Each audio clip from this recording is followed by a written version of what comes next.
लोकशाहीचा बुलंद आवाज, रिपब्लिकन वार्ता, महाराष्ट्र.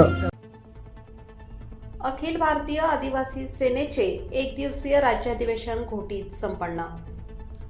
दिनांक 6 जानेवारी 2026 अखिल भारतीय आदिवासी सेनेचे एक दिवसीय राज्यस्तरीय अधिवेशन व प्रमुख कार्यकर्त्यांची बैठक दिनांक 6 जानेवारी 2026 रोजी जैन हॉल जनता विद्यालयाजवळ घोटी, तालुका इगतपुरी, जिल्हा नाशिक येथे उत्साहात पार पडली. या अधिवेशनाचे उद्घाटन व मार्गदर्शन अखिल भारतीय आदिवासी सेनेचे राष्ट्रीय अध्यक्ष माननीय दीना उघडे यांच्या हस्ते करण्यात आले. या अधिवेशनात राज्यभरातून आदिवासी समाजाचे प्रमुख पदाधिकारी, कार्यकर्ते व प्रतिनिधी मोठ्या संख्येने उपस्थित होते. आदिवासी समाजाच्या हक्कांसाठी संघटन अधिक बळकट करणे, संविधानिक अधिकारांची जाणीव निर्माण करणे, शिक्षण, आरोग्य, रोजगार, वनहक्क कायदा, जमिनीचे प्रश्न तसेच शासकीय योजनांची प्रभावी अंमलबजावणी याबाबत सखोल चर्चा करण्यात आली. मार्गदर्शन करताना माननीय दीना उघडे यांनी आदिवासी समाजाने संघटित राहून अन्यायाविरुद्ध संघर्ष करणे काळाची गरज असल्याचे सांगितले. आदिवासी समाजाच्या प्रश्नांसाठी अखिल भारतीय आदिवासी सेना ही केवळ संघटना नसून ती हक्क आणि स्वाभिमानासाठीची चळवळ आहे, असे त्यांनी ठामपणे नमूद केले. प्रत्येक कार्यकर्त्याने गाव पातळीवर संघटन मजबूत करून समाजापर्यंत न्याय पोहोचवण्याचे आवाहन त्यांनी केले. या अधिवेशनात पुढील काळातील आंदोलनात्मक दिशा, संघटनात्मक बांधणी, सदस्य नोंदणी अभियान व विविध सामाजिक उपक्रमांची रूपरेषा ठरवण्यात आली. उपस्थित कार्यकर्त्यांनी संघटनेच्या ध्येयधोरणांची निष्ठा ठेवून काम करण्याचा निर्धार व्यक्त केला. अधिवेशनाच्या यशस्वी आयोजनासाठी सुनीता उघाडे, दुधामध्ये शीतल मिश्रा, रमेश देवरे, बाळू मोरे, जगन जोशी, छगन गवळी, गौतम पगारे, निकिता दौंड, मंगला राऊत, शीतल पोडसे, नंदा जोशी, कल्पना लाटे इत्यादी स्थानिक पदाधिकारी व कार्यकर्त्यांनी परिश्रम घेतले. कार्यक्रम शांततेत व उत्साहपूर्ण वातावरणात पार पडला.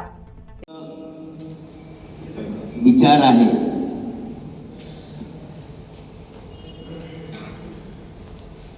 आपण सर्व विविध जिल्ह्यात आपल्या सर्व मान्यवर कार्यकर्त्यांचं मनपूर्वक हार्दिक अभिनंदन करतो. महाराष्ट्राचे लाडके कुलदैवत छत्रपती शिवाजी महाराज कृपया भाषण चालू असताना कुणीही उठण्याचा प्रयत्न करू नका. ज्याला जायचं असेल कुलदैवत छत्रपती शिवाजी महाराज भारतीय घटनेचे शिल्पकार परमपूज्य डॉक्टर बाबासाहेब आंबेडकर, क्रांतीवीर महात्मा ज्योतिबा फुले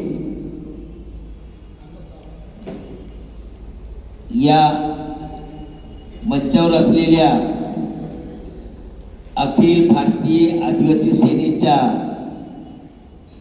सर्व पदाधिकारी, मान्यवर,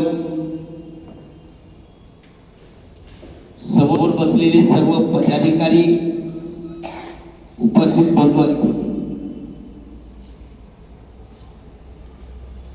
अखिल भारतीय आदिवासी सेनेचं 15वे अधिवेशन कन्याकुमारी मध्ये झालं.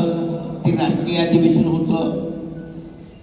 राष्ट्रीय अधिवेशनामध्ये आपण जे ठराव, त्या ठरावाच्या प्रती आपण देशाचे राष्ट्रपती, पंतप्रधान कृष्ण अडवाणी होते, अटल बिहारी वाजपेयी होते. अटल बिहारी वाजपेयींच्या काळातला भारत, अटल बिहारी वाजपेयींच्या काळातला दलित, आदिवासी, मागासवर्गीय समाज, अल्पसंख्याक समाज, गोरगरीब समाज आणि आजचा समाज खूप फरक. आम्ही भांडून पोलिसांना बोलवलं इथं की तुम्ही संरक्षण देता तर सगळ्यांना समान द्या, नाही तर कुणाला देऊ नका.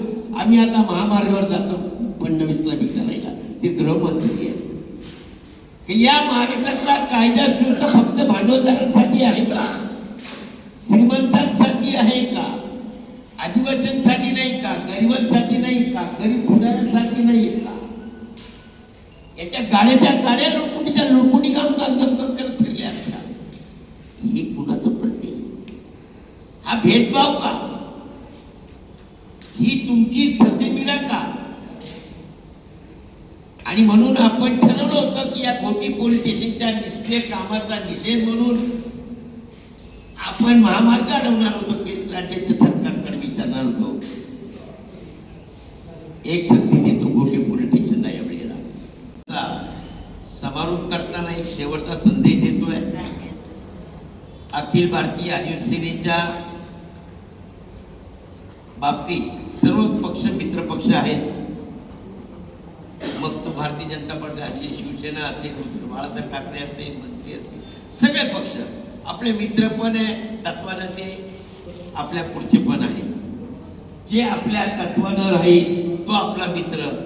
ज्यांना आदिवासी सेनेच्या जाहीरनाम्याच्या मागण्या मान्य असतील त्यालाच आपण मदत करायची. बळच कुणाच्या मागे लुडबुड करायची नाही. ही आपली भूमिका राहील. आणि त्या अनुषंगानं येत्या 16 जानेवारीला महानगरपालिकेची निवडणूक होती. 15 जानेवारीला 16 जानेवारीला निर्णय होतो.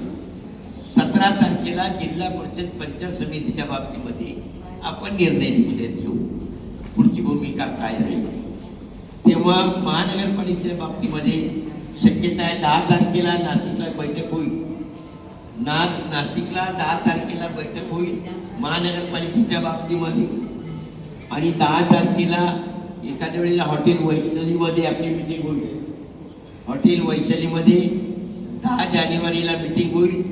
त्या मिटिंगमध्ये आज आपण आलात या ठिकाणी मी आपल्या सर्वांचं मनपूर्वक स्वागत करतो, अभिनंदन करतो आणि आपल्या सर्वांच्या भावी आयुष्याला, भावी कार्याला सुयश पुढे अशा प्रकारची तुम लढो हम कपडे सांभाळते, उगाडे साहेब आगे बढो हम कपडे सांभाळते अशी घोषणा नको, अशी घोषणा नको. आपण सोबत लढा, सोबत काम करा एवढीच माझी अपेक्षा राहील. आपण आता आलात त्याबद्दल मी आपल्या सर्वांचं मनपूर्वक आभार मानतो. आपण या ठिकाणी थोडंसं अल्पहार केलेलं काही प्रसाद आहे, काही उपासाचा आहे, ते आपण घ्या. प्रसाद गोड गोड बोला, तिळगुळ घ्या, गोड गोड बोला. आमचा ते आहे त्या ठिकाणी बसून राहा, तुम्हाला जागेवरती येऊन जाईल. रिपब्लिकन वार्ता महाराष्ट्र न्यूजसाठी विशेष प्रतिनिधी आनंद Aghade, Nashik. Subscribe now and press the bell icon. Never miss an update.